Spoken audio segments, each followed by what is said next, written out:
আসসালামু আলাইকুম। আমি ডাক্তার বিজন মালাকার, আরএমও হিসাবে দায়িত্বরত আছি শ্রীপুর উপজেলা স্বাস্থ্য কমপ্লেক্স হাসপাতালে।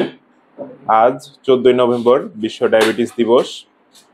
এই দিবস উপলক্ষে মাওনা ডায়াবেটিস অ্যাসোসিয়েশন আয়োজিত আজকের এই ডায়াবেটিস সচেতনতা প্রোগ্রাম এবং র্যালিতে অংশগ্রহণ করতে পেরে আমি নিজেকে সৌভাগ্যবান মনে করছি।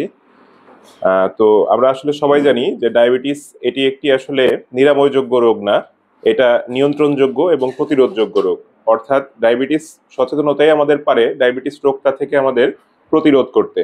আর ডায়াবেটিস যদি কারো হয়েই যায় সেটা আমাদের নিয়ন্ত্রণ করে রাখতে হবে, অর্থাৎ রেগুলার আমাদের টেস্টিং করতে হবে এবং সেই অনুযায়ী মেডিকেশনস নিতে হবে।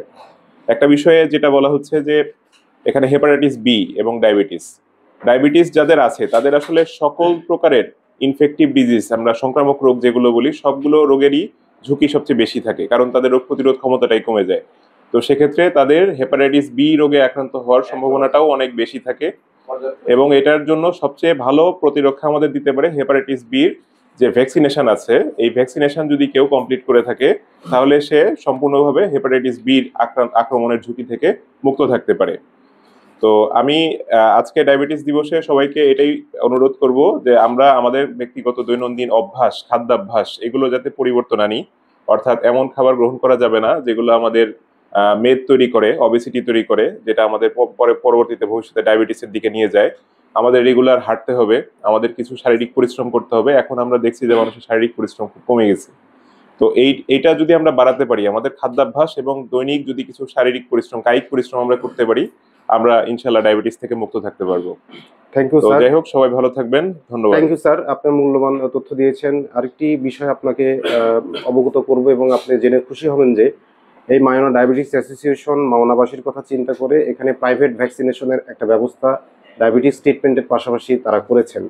এখানে একটি ভ্যাকসিনেশন সেন্টার রয়েছে যেখানে প্রপার কোল্ড চেইনের মাধ্যমে সকল ধরনের সকল ধরনের ভ্যাকসিন গ্লোবাল মার্কেটে অ্যাভেলেবল পাওয়া যায়, সেই সকল ভ্যাকসিন বা এই মাওনাবাসীর কথা, স্বাস্থ্য সুরক্ষার কথা চিন্তা করে এই মাওনা ডায়াবেটিস অ্যাসোসিয়েশন সর্বপ্রথম এই ভ্যাকসিনেশনের বিষয়ের দিকে দৃষ্টিপাত করেন। সেই ধারাবাহিকতায় Mawna diabetes association not only এখানকার রোগীদের জন্যই না, আশেপাশের যত ইন্ডাস্ট্রিয়াল লেভেল রয়েছে, রুট লেভেল পর্যন্ত মানুষের প্রতিরোধযোগ্য যে সকল টিকা রয়েছে, রোগ প্রতিরোধযোগ্য, সেই সকল টিকার প্রতি দৃষ্টি আলোকপাত করেছে এবং এর পাশাপাশি মানুষ প্রিভেনশনের দিকে যাতে ইন্টারেস্টেড হয়, ইউজ টু যাতে করা যায় মানুষকে, এই দিকটাতে তারা খুব গভীর